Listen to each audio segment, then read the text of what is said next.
तो हम बात कर रहे थे टाइप, भाई प्लीज बोलिए। हम बात कर रहे थे टाइप्स ऑफ चार्ज की, तो मैंने आपको बताया था दो टाइप के चार्ज होते हैं, पॉजिटिव और एक नेगेटिव। ये किस आधार पर रखा गया पॉजिटिव नेगेटिव, तो ये जस्ट नाम है। एक टाइप को चार्ज को हम क्या कहते हैं, पॉजिटिव, और उससे अपोजिट टाइप की प्रॉपर्टी वाले चार्ज को हम क्या कहते हैं, नेगेटिव। पॉजिटिव का एग्जांपल प्रोटॉन होता है, अप क्वार्क। अप क्वार्क होता है प्रोटॉन और न्यूट्रॉन जिन पार्टिकल से मिलकर बने होते हैं उनको अप क्वार्क कहते हैं। उनमें एक पॉजिटिव चार्ज होता है, प्रोटॉन न्यूट्रॉन जिन पार्टिकल से मिलकर बने होते हैं उनमें एक पॉजिटिव चार्ज होता है, उसको हम क्या कहते हैं भैया, अप क्वार्क कहते हैं। बिल्कुल सेम प्रोटॉन न्यूट्रॉन में एक नेगेटिव चार्ज भी होता है, उसको हम डाउन क्वार्क कहते हैं। ठीक है। फिर आता है अल्फा पार्टिकल। अल्फा पार्टिकल क्या होता है, जो हैवी न्यूक्लियस होती है, न्यूक्लियस जो बड़े एटम होते हैं उनकी न्यूक्लियस क्या होती है, बड़ी होती है। बड़ी होने की वजह से उनकी स्टेबिलिटी कम हो जाती है। उस अपनी स्टेबिलिटी को बढ़ाने के लिए कुछ पार्टिकल्स को बाहर की तरफ फेंकते हैं, जिनको हम क्या कहते हैं, अल्फा पार्टिकल। ठीक है। इसके पास दो प्रोटॉन के बराबर का चार्ज होता है, और जब ये अल्फा पार्टिकल निकलता है तो इस प्रोसेस को हम क्या कहते हैं, रेडियो एक्टिविटी। उसी दौरान में एक नेगेटिव पार्टिकल भी निकलता है, जिसको हम बीटा पार्टिकल भी कहते हैं। ठीक है। पॉजिट्रॉन ये स्पेशल टाइप का पार्टिकल है, ये बहुत रेयर कंडीशन में मिलता है। ठीक है। तो अभी इसके बारे में ज्यादा बात नहीं कर रहे। बाकी पॉजिटिव के एग्जांपल आपका पोटेशियम, सोडियम हो गया, पोटेशियम हो गया, कैल्शियम, मैग्नीशियम एक्सेट्रा, ये सब भी क्या पॉजिटिव चार्ज के एग्जांपल। लेकिन आयन से chlorine, fluorine, iodine, bromine etcetera, ये सब भी क्या भैया, नेगेटिव चार्ज के एग्जांपल है। ठीक है। Charge is a scalar quantity. Charge आपकी किस तरह की क्वांटिटी होती है, स्केलर, मतलब आप चार्ज को डायरेक्टली ऐड कर सकते हो। अगर आपको कुल चार्ज निकालना है बॉडी में, स्केलर क्वांटिटी याद है ना आपको, जिसका कुल रिजल्ट निकालने के लिए आप क्या करते थे, डायरेक्टली ऐड कर देते थे, आपको उनकी डायरेक्शन पोजीशन निकालने की आवश्यकता नहीं पड़ती थी। ठीक है। पहली प्रॉपर्टी है प्रॉपर्टी ऑफ चार्ज में बात करते हैं भैया, एडिटिविटी। क्या है, एडिटिविटी। इस प्रॉपर्टी के हिसाब से एक बॉडी के अंदर बहुत सारे चार्जेस हैं, अगर आप चाहते हो कि टोटल चार्ज निकाला जाए तो सारे चार्जों को उनके साइन के साथ जोड़ देना। जो पॉजिटिव होगा उनको पॉजिटिव लिखना है, जो नेगेटिव होगा नेगेटिव। एग्जांपल के तौर पर ये बॉडी है, इसके अंदर 2, 4 और -1 माइक्रोकुलाम के चार्ज है, और आप चाहते हो कि इस बॉडी के अंदर कुल चार्ज निकाला जाए, तो 2, 4, 6 और -1 क्या हो गया, 5 कुलाम चार्ज आ गया। इस बॉडी के अंदर दो चार्ज है, एक की वैल्यू पॉजिटिव है, एक की वैल्यू उतनी ही क्या है, नेगेटिव है।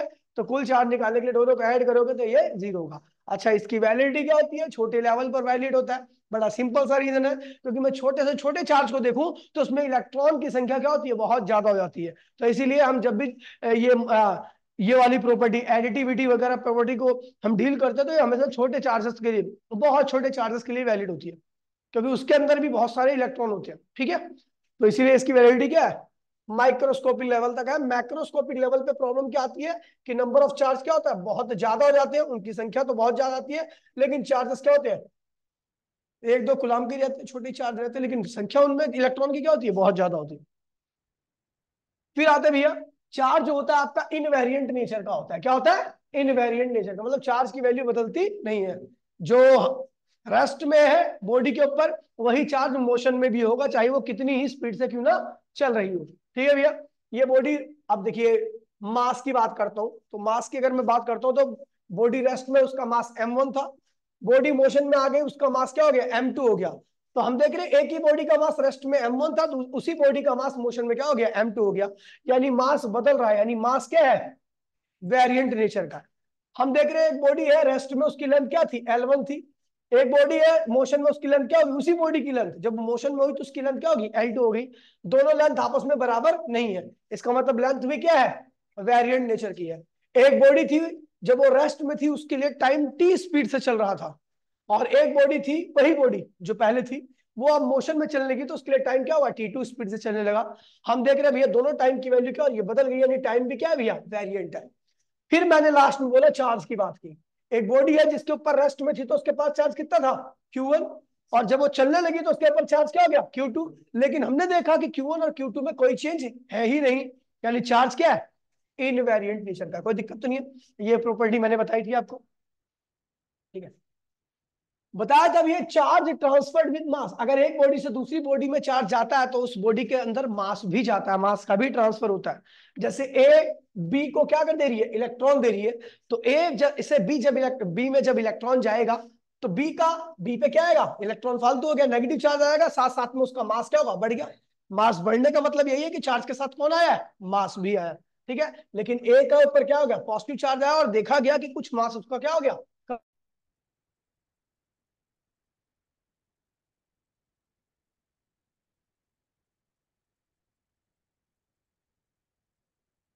तो उस ट्रांसफर, चार्ज ट्रांसफर के साथ मास भी क्या होता है, ट्रांसफर होता है। क्या ऐसा कभी नहीं होता कि चार्ज ट्रांसफर और बॉडी का मास हमेशा क्या रहे, पहले जैसे ही रहे। समझ गए भैया, मास वेरी करता है। फिर बात करते हैं भैया, अगली प्रॉपर्टी है कंजर्वेटिव प्रॉपर्टी। क्या है, इस प्रॉपर्टी के हिसाब से कि भैया एक आइसोलेटेड सिस्टम है, आइसोलेटेड सिस्टम मतलब कि और कोई बॉडी नहीं आ रही, बस वो सिस्टम ही है, ठीक है। तीसरी बॉडी वहां पे, मान लो दो बॉडी का सिस्टम है, तीसरी बॉडी वहां पर नहीं आनी चाहिए, तो वो दो बॉडी का सिस्टम भी क्या रहेगा, आइसोलेटेड। तीन बॉडी का सिस्टम है, वहां पे चौथी बॉडी नहीं आ रही, ना कोई बॉडी बाहर जा रही है, तो उसे भी हम क्या कहेंगे, आइसोलेटेड। आइसोलेटेड का मतलब होता है जिसके साथ कोई छेड़खानी ना हो सके, उसको हम क्या कहते हैं, आइसोलेटेड सिस्टम। तो कह रहे हैं इस प्रॉपर्टी के हिसाब से ना तो चार्ज को हम बना सकते हैं, ना ही चार्ज को हम बिगाड़ सकते हैं, लेकिन हम एक बॉडी से दूसरी बॉडी की तरफ चार्ज का ट्रांसफर कर सकते हैं। अगला इसी स्टेटमेंट को मैं दूसरी वे से कहूंगा कि अगर सिस्टम आइसोलेटेड है तो इनिशियल चार्ज बराबर में final charge. If system is isolated and total initial charge बराबर में टोटल फाइनल चार्ज। एग्जांपल के तौर पर एक बॉडी ए ये रही और एक बॉडी बी ये रही, दोनों के पास किसी प्रकार का कोई चार्ज नहीं था, इसका मतलब इनिशियल चार्ज की वैल्यू क्या है, जीरो। पूरे सिस्टम पे इनिशियल चार्ज की वैल्यू क्या है, जीरो है। लेकिन हमने क्या किया कि ए बॉडी से क्या किया, दो इलेक्ट्रॉन को निकाला और कहां घुसेड़ दिया, बी के अंदर। तो ए पे क्या आ गया, दो पॉजिटिव चार्ज, सिस्टम वही है जो पहले था, और बी पे क्या आ गया, दो नेगेटिव चार्ज। अगर हम फाइनल चार्ज की बात करें तो दो पॉजिटिव दो नेगेटिव, फिर क्या आ गया, जीरो। हम देख रहे हैं इनिशियल बराबर में फाइनल, है ना। सिस्टम आइसोलेटेड था, वही दो बॉडी पहले थी, वही दो बॉडी बाद में है। चार्जिंग से पहले चार्जिंग के बाद बिल्कुल चार्ज की वैल्यू क्या आ रही है, सेम आ रही है। अगला क्या कह रहा है, ये सोडियम एटम है, क्या है ये, और ये क्लोरीन का एटम है। सोडियम एटम की बात करूं तो सोडियम एटम के ऊपर किसी प्रकार का कोई चार्ज नहीं होता अगर वो अकेले होता है। ऐसा ही बिल्कुल सेम क्लोरीन एटम के साथ भी होता है, उसके ऊपर भी कोई चार्ज नहीं। वो चार्ज नहीं होने का मतलब होता है कि जितना प्रोटॉन है उतना ही क्या है, इलेक्ट्रॉन है। और एक बात ध्यान में, अगर कोई बॉडी चार्ज होगी है तो इसका मतलब हम या तो उसके अंदर इलेक्ट्रॉन डाल रहे हैं या उससे इलेक्ट्रॉन निकाल रहे हैं। इलेक्ट्रॉन डालोगे तो उसके अंदर इलेक्ट्रॉन ज्यादा हो जाएंगे, इलेक्ट्रॉन के ऊपर कौन सा चार्ज होता है, नेगेटिव, तो उस बॉडी पे कैसे चार्ज आएगा, नेगेटिव। अगर इलेक्ट्रॉन निकालोगे तो कौन ज्यादा हो जाएगा, प्रोटॉन, और बॉडी पे कैसे चार्ज आएगा, पॉजिटिव। तो हमने ये दोनों अलग अलग थे, नेट इनिशियल चार्ज क्या था, जीरो था। थोड़ी देर बाद क्या हो, जब क्लोरीन के पास में लगे तो क्लोरीन की नेगेटिविटी क्या होती है, ज्यादा होती है, जिसकी इलेक्ट्रॉन खींचने की क्षमता ज्यादा होती है, इसका मतलब उसका पोटेंशियल ज्यादा होता है, उसका पोटेंशियल ज्यादा होता है, वो ज्यादा इलेक्ट्रॉन को खींच सकता है, ठीक है। तो यहाँ पर सोडियम का पोटेंशियल कम है, क्लोरीन का पोटेंशियल ज्यादा है, इसलिए सोडियम से इनने क्या किया, एक इलेक्ट्रॉन को अपनी तरफ खींच लिया। अब इसके ऊपर एक इलेक्ट्रॉन फालतू हो गया तो उसके ऊपर क्या लगेगा, एक नेगेटिव चार्ज, और सोडियम के ऊपर एक इलेक्ट्रॉन कम हो गया तो क्या आ गया, एक पॉजिटिव चार्ज। कुल चार्ज जोड़ा, एक पॉजिटिव एक नेगेटिव, बराबर में क्या आ गया, जीरो। इनिशियल चार्ज बराबर में फाइनल चार्ज। कोई दिक्कत तो नहीं प्रांजल, चलो आगे बढ़ते हैं। दीक्षा समझ में आ रहा है, मैसेज कर दो एक बार जरा।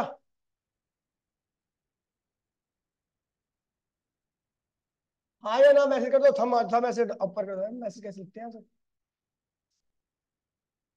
हाँ ठीक, आ जाओ। क्वांटाइजेशन ऑफ चार्ज क्या है, क्वांटाइजेशन ऑफ चार्ज मैंने बताया था कि एक बॉडी अगर दूसरी बॉडी को इलेक्ट्रॉन दे रही है, चार्ज देने का मतलब तो ये हो गया ना, इलेक्ट्रॉन देना लेना। कोई बॉडी इलेक्ट्रॉन देगी तो उसके ऊपर पॉजिटिव चार्ज आएगा, कोई बॉडी इलेक्ट्रॉन लेगी तो उसके ऊपर नेगेटिव। जो बॉडी इलेक्ट्रॉन देती है उसका पोटेंशियल क्या होता है, बढ़ता है, क्योंकि पॉजिटिव का पोटेंशियल हमेशा क्या होता है, ज्यादा। और कोई बॉडी इलेक्ट्रॉन लेती है तो उसका पोटेंशियल घटता है, क्योंकि नेगेटिव का पोटेंशियल क्या होता है, हमेशा कम। समझ गए। तो अब देखिए क्वांटाइजेशन ऑफ चार्ज क्या है भैया, क्वांटाइजेशन ऑफ चार्ज का मतलब होता है कि अगर ए बी को या बी ए को, ऐसा जरूरी नहीं कि ए बी को ही दे, बी ए को भी इलेक्ट्रॉन दे सकता है।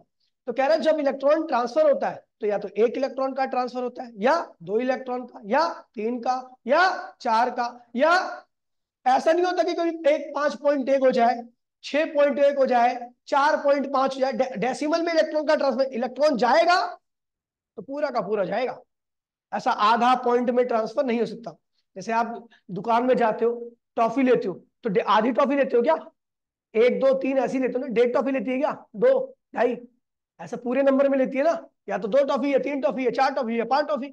जब कंप्लीट नंबर होता है तो उसको हम बोलते हैं इंटीजर या होल नंबर, इंटीजर या होल नंबर। तो एक बॉडी से दूसरी बॉडी में इलेक्ट्रॉन का जो ट्रांसफर होता है वो हमेशा इंटीजर या होल नंबर की फॉर्म में ही होता है। अगर आपका डेसिमल में आ गया चार्ज तो इसका मतलब एन की वैल्यू, अगर आप बोलोगे 4.5 चार्ज का ट्रांसफर हुआ है, 4.5 चार्ज का ट्रांसफर हुआ है, तो यहाँ पर जो नंबर है, नंबर ऑफ चार्ज है, वो डेसिमल में आ गया। और डेसिमल में कभी भी अगर मैं बोलूं कि भैया इस आदमी के 2 बच्चे, 2.5 बच्चे, तो ये रीजनेबल बात लग रही है क्या? 2.5 का मतलब क्या होता है भैया? या तो 2 होंगे या 1 होगा। अरे अनपढ़, एक जान एक बच्चा।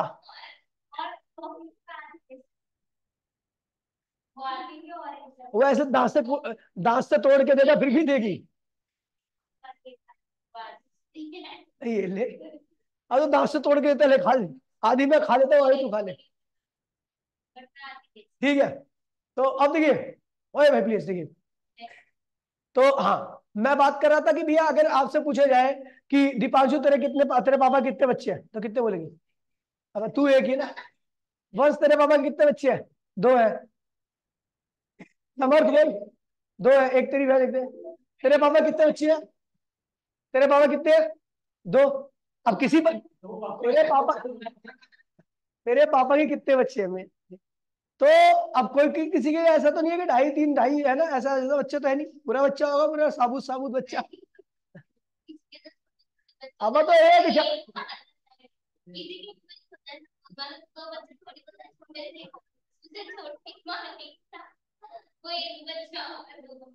तू अनपढ़ है, ठीक है भैया, समझ गया। तो उसी प्रकार से उस उसी प्रकार, अरे बस चुप हो जाओ। उसी प्रकार से ए अगर बी को इलेक्ट्रॉन दे रही है तो या तो 1 2 3 यानी कंप्लीट नंबर में देगी, है ना। तो ध्यान रखना कि ए से अगर बी की तरफ चार्ज जा रहा है तो एन ई की फॉर्म में जाएगा। किसकी फॉर्म में जाएगा? N belongs to integer. अगर एन फ्रैक्शन को बिलोंग कर जा रहा है तो चार्ज का ट्रांसफर पॉसिबल नहीं है, और एन अगर इंटीजर को बिलोंग कर रहा है या होल नंबर को बिलोंग कर रहा है तो इस चार्ज का ट्रांसफर पॉसिबल है। क्वेश्चन भी देखते हैं, अभी पहले देखिए, कह रहा है एन अगर फ्रैक्शन को बिलोंग कर रहा है तो this charge is not possible, ये चार्ज पॉसिबल नहीं है, इस चार्ज का ट्रांसफर पॉसिबल नहीं है। और अगर आपका इंटीजर को बिलोंग कर रहा है, इनको बिलोंग कर रहा है, तो ये चार्ज पॉसिबल है। अच्छा यहां पर मैंने प्लस माइनस लगा रखा है, तो जो बॉडी एनी इलेक्ट्रॉन देगी उसके ऊपर प्लस चार्ज आएगा उतना ही, और जो बॉडी एनी इलेक्ट्रॉन लेगी उसके ऊपर उतना ही माइनस चार्ज आएगा। समझ गया भैया? अब क्वेश्चन कैसे आते हैं इस पे देखिए, ठीक है। कह रहा भैया इफ क्यू इक्वल्स टू में 9 इंटू 10⁻⁻12 क्या है? अगर चार्ज इतना ट्रांसफर हुआ है तो क्या ये चार्ज का ट्रांसफर पॉसिबल है? तो हम कैसे बताएंगे भैया? क्यू की वैल्यू दे रखी है, फिर पूछा है कि क्या इतने चार्ज का ट्रांसफर पॉसिबल है, तो भैया क्यू दे रखा है, सीधा क्या निकालो? एन। और एक बात ध्यान में रखना, न्यूमेरिकल करते वक्त क्यू इक्वल्स टू में प्लस माइनस एन ई नहीं लिखना, क्यू इक्वल्स टू एन ही लिखोगे, एन और ई। हमने क्या किया, क्यू इक्वल्स टू में एन ही लिख दिया। ध्यान दीजिए, अगर एन कंप्लीट नंबर आएगा, इंटीजर आएगा, तभी उस चार्ज का ट्रांसफर होगा, और एन की वैल्यू अगर आपकी फ्रैक्शन में आ रही है तो चार्ज का ट्रांसफर नहीं होगा। तो क्यू हमें दे रखा है, ई की वैल्यू हम सब जानते क्या होती है, 1.6 इंटू 10⁻⁻90। तो हमने क्या निकाल लिया, एन की वैल्यू क्यू अपॉन में क्या हो गया, ई। क्यू की वैल्यू क्या होती है, 1.6 इंटू 10⁻⁻19, और ई की वैल्यू क्या होती है, 1.6 इंटू 10⁻⁻19। अरे 9 नहीं, चलो 9 ये लिख दो। काटा पीटी करोगे तो भैया ये गलत हो रखा है, ये गलत आया, ठीक है भैया। यहां पर अगर इसको काटोगे तो ये पूरा का पूरा नंबर आएगा, पूरा एक कंप्लीट नंबर आएगा, ठीक है। ये गलत लिख रखा है इसने, फ्रैक्शन में नहीं आएगा, कंप्लीट नंबर में आएगा। डिवाइड करोगे ना 9, अरे थोड़ा बहुत मिस्टेक आता है बच्चे, 27, 1.6 इंटू 10⁻⁻19, ठीक है।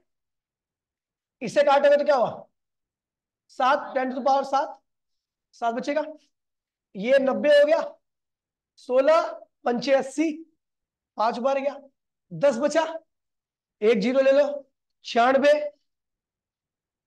ठीक है, 96 हो गया, फिर 4 बचा, फिर 32 8, तो 5.628 इंटू 10⁻7। अगर इसको मैं लिखूंगा तो लिखूंगा 5628 इंटू 10⁻4। क्या लिखोगे, एन की वैल्यू आ रही है, और ये कंप्लीट नंबर है, क्या है, ये कंप्लीट नंबर है, और अगर ये कंप्लीट नंबर है यानी इंटीजर है तो इतने चार्ज का ट्रांसफर पॉसिबल है। अगर यही डेसिमल में आता तो चार्ज का ट्रांसफर पॉसिबल नहीं होता। इसको आगे क्या लिख सकते हो, 5 6 2 8, 4 बार 0, 1 2 3 4, ये तो कंप्लीट नंबर है ना। हाँ हाँ बिल्कुल चीटियों के बराबर है।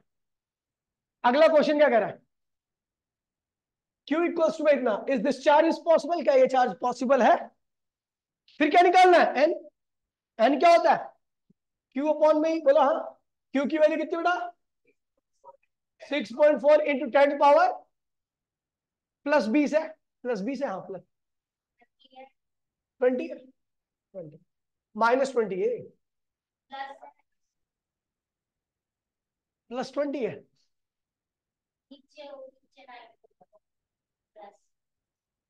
कैलकुलेशन मिस्टेक कर रखी है इसने, अगर ये प्लस कर रखा है तो ये 1.6 इंटू 10⁻⁹ तो बहुत बड़ा चार्ज है, 4 बार गया, और ये कितनी बार जाएगा ऊपर, 19 जाएगा तो 19 जाएगा ना, तो 39 जाएगा, 10⁻39। तो एन की वैल्यू क्या है, 4 इंटू 10⁻39। ये चार्ज पॉसिबल है क्योंकि एन की वैल्यू क्या आ रही है, इंटीजर से आ रही है, डेसिमल में नहीं है। समझ गया। अगला क्वेश्चन ये है एनसीईआरटी क्वेश्चन ही वाला, ये वाला कह रहा है calculate the amount of negative and positive charge in a cup of water. पहले आप वाटर के बारे में जान लीजिए, कुछ बातें बता दे रहा हूं मैं आपको। वाटर के अंदर 2 हाइड्रोजन और 1 ऑक्सीजन होते हैं, सब जानते हैं। वाटर के अंदर 2 हाइड्रोजन और 1 ऑक्सीजन होता है। एक हाइड्रोजन के अंदर एक पॉजिटिव चार्ज होता है, एक प्रोटॉन होता है, और एक हाइड्रोजन के अंदर एक ही इलेक्ट्रॉन होता है। ऑक्सीजन के अंदर 8 प्रोटॉन होते हैं और 8 ही इलेक्ट्रॉन होते हैं। तो जो मैं बोल रहा हूं कि वाटर के अंदर 2 हाइड्रोजन और 1 ऑक्सीजन है, तो कुल कितने प्रोटॉन हुए। वाटर के अंदर 2 हाइड्रोजन, एक हाइड्रोजन के अंदर 1 प्रोटॉन, और 1 ऑक्सीजन के अंदर 8 प्रोटॉन। वाटर के अंदर 2 हाइड्रोजन और 1 ऑक्सीजन होता है, तो कुल कितने प्रोटॉन हो गए, 10। और इतने ही क्या होंगे, इलेक्ट्रॉन भी होंगे। हम ऐसा क्यों बोल रहे हैं इतने ही होंगे, क्योंकि आपको बता दूं वाटर एक न्यूट्रल मॉलिक्यूल है। क्या है, वाटर के ऊपर चार्ज की वैल्यू क्या होती है, 0। इसका मतलब जितने ही उसके पास प्रोटॉन है उतने ही क्या होंगे उसके पास, इलेक्ट्रॉन भी होंगे। समझ में आया। चलो दूसरा, वाटर का जो मॉलिक्यूलर मास होता है वो होता है 18 ग्राम। क्या होता है, कैसे 18, एक हाइड्रोजन का मॉलिक्यूलर मास होता है 1, तो अपने पास कितने हाइड्रोजन है, 2, तो 2 मास हो गया। एक ऑक्सीजन का मॉलिक्यूलर मास होता है 16, क्या होता है, तो 2 और 16 कितने हो गए, 18। कोई दिक्कत तो नहीं है। चलो भैया, तो कुल मॉलिक्यूलर मास हो गया वाटर का 18। ठीक है। अब क्वेश्चन में कह रहा है calculate the total positive charge और total negative charge in a cup of water. तो भैया जितना पॉजिटिव होगा उतना ही क्या होगा, नेगेटिव होगा। तो हम एक चार्ज को निकाल लेते हैं, उसके बाद और दूसरा चार्ज तो अपने आप ही पता लग जाएगा, क्योंकि वाटर क्या है, न्यूट्रल है। क्या है, तो अब देखिए क्वेश्चन में जो एनसीईआरटी में 250 ग्राम वाटर लिया है कप के अंदर। क्या लिया है, उन्होंने कहा कि एज्यूम करो कि कप के अंदर 250 ग्राम पानी आता है। उन्होंने अपने आप से एज्यूम कर रखा है, तो हमने उनसे अच्छा एज्यूम कर लिया, 250 नहीं 180 ग्राम। 100, इससे हमारी कैलकुलेशन क्या होगी, ठीक हो जाएगी, ज्यादा अच्छी होगी। तो देखिए आसान हो जाएगी। ठीक है, मैंने कहा मॉलिक्यूलर मास कितना होता है पानी का, मुझे क्या निकालना है, टोटल पॉजिटिव चार्ज, मतलब कुल प्रोटॉन और एक प्रोटॉन का चार्ज से मल्टीप्लाई कर दोगे। अगर मुझे कुल प्रोटॉन पता लग गया वाटर के अंदर, तो मैं टोटल पॉजिटिव चार्ज निकाल सकता हूं। तो पहले देखो मॉलिक्यूलर मास कितना होता है, 18 ग्राम, और आपको पता भी है मॉलिक्यूलर मास इतना है और गिवन मास कितना है, तो मोल कितना होता है, गिवन मास अपॉन में कितना मोल आ गया, तो पता लग गया एक कप के अंदर 10 मोल पानी है। कितना पानी है, अच्छा 1 मोल पानी के अंदर कितने मॉलिक्यूल होते हैं, 1 मोल पानी के अंदर इतने मॉलिक्यूल होते हैं। अपने पास कितने मोल है, 10 मोल है, तो 10 से मल्टीप्लाई कर दो, तो इतने मॉलिक्यूल है मुझे मेरे पास पानी के कप में इतने मॉलिक्यूल है। ध्यान दीजिएगा, अपने को पता है एक मॉलिक्यूल के पास कितने इलेक्ट्रॉन होते हैं, वाटर के एक मॉलिक्यूल के पास कितने इलेक्ट्रॉन होते हैं, पता लग गया। तो मेरे पास कुल कितने मॉलिक्यूल है, इतने मॉलिक्यूल है, इतने मेरे पास कुल मॉलिक्यूल है, और एक मॉलिक्यूल के पास कितने इलेक्ट्रॉन होते हैं, 10। तो मैं बोलूंगा टोटल कितने इलेक्ट्रॉन है, इतने मॉलिक्यूल के पास कुल कितने इलेक्ट्रॉन है, तो 10 से मल्टीप्लाई कर दीजिए, है ना। तो इतने इलेक्ट्रॉन हो गए। ठीक है, ये लाइन काट दो। ठीक है, इतने मेरे पास मॉलिक्यूल है और एक मॉलिक्यूल के पास कितने इलेक्ट्रॉन है, तो कुल कितने इलेक्ट्रॉन हुए, तो 6.022 इंटू 10⁻24 गुणे में 10 E। तो ये सॉल्व करोगे 6.022 इंटू 10⁻25 इलेक्ट्रॉन, इतने इलेक्ट्रॉन होंगे। सुनो, सुन, गिवन मास कितना है 180 ग्राम। मोलर मास पानी कितना है, मोल कितना हो गया, पता लग गया। मुझे पता है जो मॉलिक्यूल, सॉरी, एक मोल के अंदर कितने मॉलिक्यूल होते हैं पानी के, इतने। तो 10 मोल के अंदर क्या होंगे, 10 से मल्टीप्लाई कर। तो मुझे पता लग गया इतने मॉलिक्यूल है पानी के, कितने मॉलिक्यूल है, इतने। अब मुझे पता है एक मॉलिक्यूल के अंदर कितने इलेक्ट्रॉन होते हैं, 10। हाँ, क्या ये, अब जितना प्रोटॉन होते हैं उतने ही इलेक्ट्रॉन होते हैं। तो 10 प्रोटॉन तो 10 ही क्या होंगे, इलेक्ट्रॉन। ठीक है, तो एक मॉलिक्यूल के पास इतने इलेक्ट्रॉन, अपने पास कुल कितने मॉलिक्यूल है, इतने।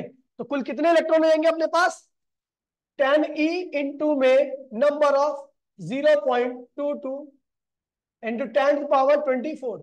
सॉल्व करोगे तो 6.022 इंटू 10⁻25 इलेक्ट्रॉन। अब अपने को पता है एक इलेक्ट्रॉन पे कितना चार्ज होता है, किससे करेगी। अरे मैंने बोला कि भैया इतने मॉलिक्यूल है, और मैंने कहा एक मॉलिक्यूल के अंदर इतने इलेक्ट्रॉन है, 10E मतलब 10 इलेक्ट्रॉन है। ठीक है, तो इतने मॉलिक्यूल है, एक मॉलिक्यूल पर इतने इलेक्ट्रॉन है, तो कुल कितने इलेक्ट्रॉन होंगे, दोनों को गुणा करेगी ना। एक मॉलिक्यूल के पास 10 इलेक्ट्रॉन, तो कुल कितने मॉलिक्यूल है अपने पास, इतने। तो कुल इलेक्ट्रॉन निकालने के लिए क्या करेगी, इससे मल्टीप्लाई करेगी।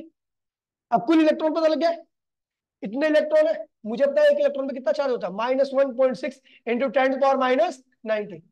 और कुल कितनी संख्या है, इतनी।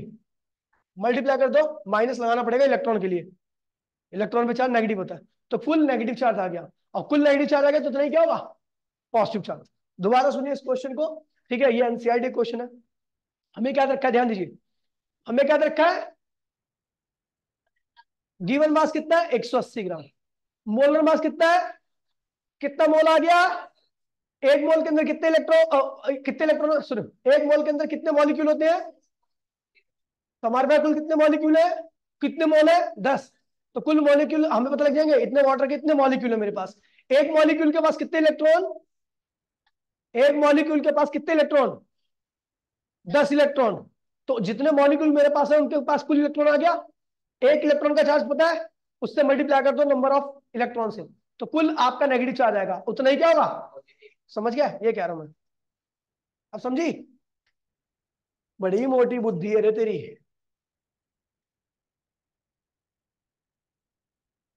अगला कह रहा है, calculate the calculate the amount of total positive और negative charge in 1 kilogram of electron. अपने पास कितने इलेक्ट्रॉन है, 1 किलोग्राम। कितने इलेक्ट्रॉन है, तो कह रहा है उनके अंदर कुल नेगेटिव और कुल पॉजिटिव चार्ज निकालिए।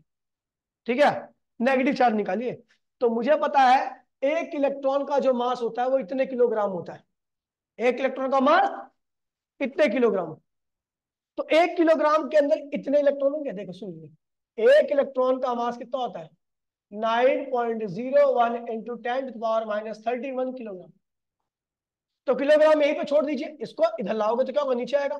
तो 1 किलोग्राम के अंदर कितने इलेक्ट्रॉन होंगे, 1 बाय में 9.01 इंटू 10⁻31।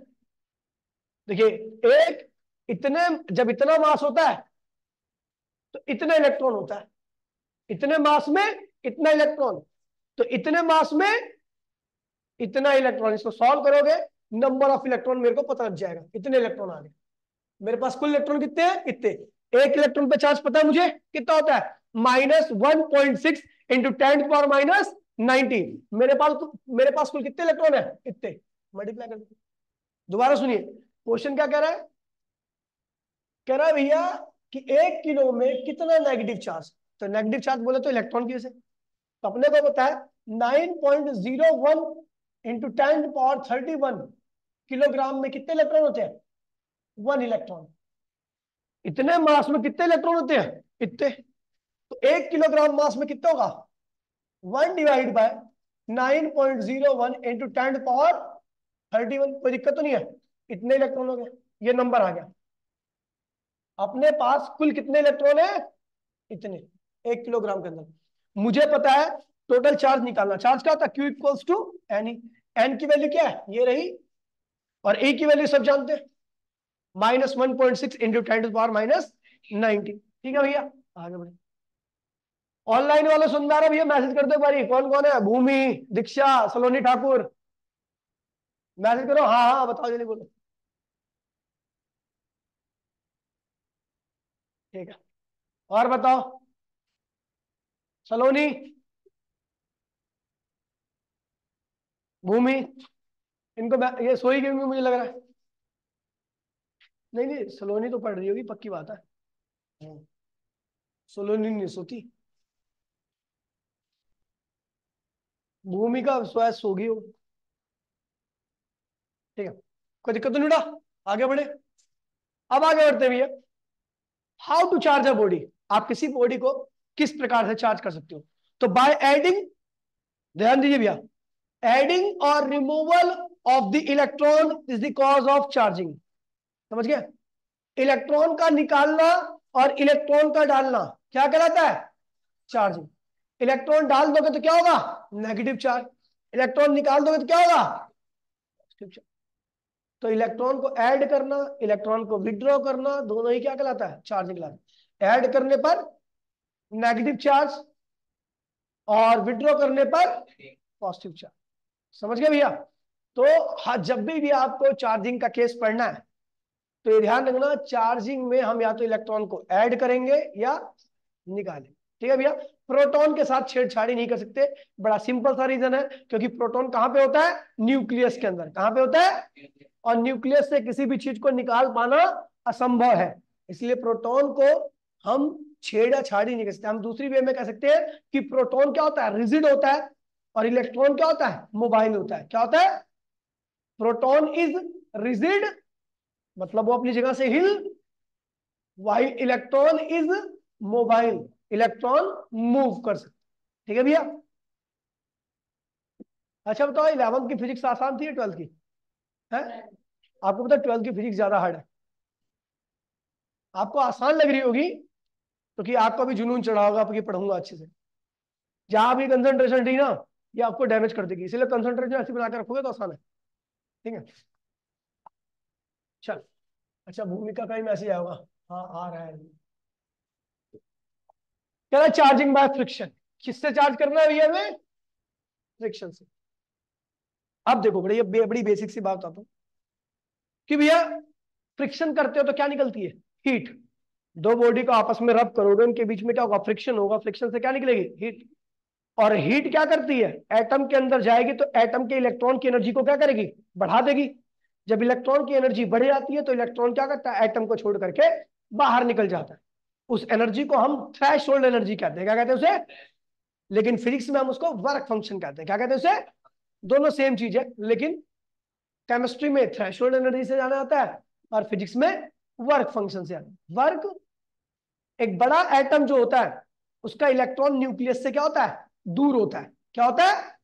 बड़े एटम का इलेक्ट्रॉन न्यूक्लियस से दूर होता है, लेकिन वहीं पर छोटे एटम का इलेक्ट्रॉन न्यूक्लियस के क्या होता है? पास में होता है। जो न्यूक्लियस से दूर होता है, न्यूक्लियस में कौन सा चार्ज होता है? पॉजिटिव। इलेक्ट्रॉन में कौन सा चार्ज होता है? तो इसका मतलब इलेक्ट्रॉन को न्यूक्लियस क्या करती है? पकड़ के रखती है। तो बड़े एटम में जो इलेक्ट्रॉन को पकड़ के रखा न्यूक्लियस ने, वो थोड़ा वीक होता है, क्योंकि इलेक्ट्रॉन क्या होता है? बड़े एटम में दूर होता है। ठीक है? लेकिन छोटे एटम में क्या होता है? इलेक्ट्रॉन न्यूक्लियस के क्या होता है? पास में होता है। इसका मतलब न्यूक्लियस ने उस इलेक्ट्रॉन को क्या कर रखा है? स्ट्रांगली पकड़ रखा है। कैसे पकड़ रखा है? अब जब उन दोनों को आप रब करोगे तो रबिंग से क्या जनरेट होती है? हीट। हीट दोनों एटम के अंदर जाएगी। किस एटम का इलेक्ट्रॉन पहले निकलेगा? बड़े वाले का या छोटे वाले का? बड़े वाले का। क्यों? क्योंकि बड़े वाले का इलेक्ट्रॉन क्या है? वीक फोर्स से बाउंडेड है, और छोटे वाले का इलेक्ट्रॉन स्ट्रॉन्ग फोर्स से बाउंडेड है। तो दोनों को रब किया, हीट आई, हीट दोनों एटम के पास गई, लेकिन बड़े वाले ने इलेक्ट्रॉन को लूज कर दिया, क्योंकि वो इलेक्ट्रॉन वीक फोर्स से बाउंडेड है, क्योंकि दूर है न्यूक्लियस से। और छोटे वाले ने जल्दी से इलेक्ट्रॉन को नहीं निकाला। या किसको कम एनर्जी देनी पड़ रही है निकालने के लिए? किसके इलेक्ट्रॉन को निकालने के लिए कम एनर्जी देनी पड़ रही है? तो बड़े वाले को निकालने के, बड़े वाले के इलेक्ट्रॉन को निकालने के लिए कम एनर्जी देनी पड़ रही है, इसका मतलब उसका वर्क फंक्शन क्या है? कम है। बड़े वाले का वर्क फंक्शन क्या होगा? कम, इसलिए वो जल्दी से इलेक्ट्रॉन को निकाल देता है। छोटे वाले को ज्यादा एनर्जी देनी पड़ेगी इलेक्ट्रॉन निकालने के लिए, इसलिए उसका वर्क फंक्शन क्या होगा? ज्यादा। समझ गए? तो वो जल्दी से इलेक्ट्रॉन को नहीं निकालता। समझ गए भैया? अब दोनों को रब किया, दोनों के पास हीट गई, हीट लेकर के बड़े वाले के इलेक्ट्रॉन निकल गया, क्योंकि आपको पता है बड़े साइज का इलेक्ट्रॉन जो होता है, बड़े साइज का एटम होता है, उसका इलेक्ट्रॉन क्या होता है? वीक फोर्स से बाउंडेड होता है। हल्की सी एनर्जी में वो बाहर निकल गया। जैसे ही वो बाहर निकला तो वहीं पे कौन बैठा था? छोटा सा एटम। छोटे से एटम का न्यूक्लियस क्या था? ज्यादा स्ट्रॉन्ग था, ज्यादा खींच रहा था, क्योंकि उसका ऑर्बिट पास में। तो उसने उस इलेक्ट्रॉन को भी क्या किया? अपनी तरफ खींच लिया। खींचने पर उसके पास इलेक्ट्रॉन क्या हो गए? छोटे वाले के पास ज्यादा, इसलिए उसके ऊपर कौन सा चार्ज आ गया? नेगेटिव। और बड़े वाले इलेक्ट्रॉन को लूज कर दिया था, उसके पास इलेक्ट्रॉन की संख्या क्या होगी? कम, तो इसलिए उसके ऊपर कौन सा चार्ज आ गया? पॉजिटिव। अब देखिए, बड़े वाले इलेक्ट्रॉन को लूज किया तो उसके ऊपर क्या आ गया? Positive charge. अब इलेक्ट्रॉन लूज किया तो उसका मास क्या होगा? बढ़ा होगा, कम हो गया होगा? कम हो गया होगा। छोटे वाले एटम ने इलेक्ट्रॉन को गेन किया, इलेक्ट्रॉन ज्यादा हो गया, उसके ऊपर क्या आ गया? Negative charge. और साथ साथ में उसका मास क्या हो गया होगा? बढ़ गया होगा। छोटे वाले का पोटेंशियल क्या है? ज्यादा है, इसलिए वो इलेक्ट्रॉन को खींच रहा है। बड़े वाले का पोटेंशियल कम है, लूज कर। समझ गए?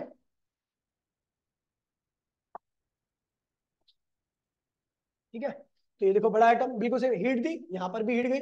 इसका वर्क फंक्शन ये रहा, इसका वर्क आपको पता है ये जल्दी से इलेक्ट्रॉन को लूज कर देगा, इसका मतलब इसका वर्क फंक्शन क्या है? कम है। ठीक है। और ये जल्दी से इलेक्ट्रॉन को लूज नहीं कर रहा, इसका मतलब इसका वर्क फंक्शन क्या है? ज्यादा है। समझ गए? अब ये जब इलेक्ट्रॉन यहां से गया तो इसका मास क्या होगा? कम हो जाएगा। इस ये इलेक्ट्रॉन इसके अंदर आ गया तो मास क्या होगा? इसका बढ़ जाएगा। क्या एक्वायर्ड करता है? Negative charge. और ये क्या एक्वायर्ड करता है?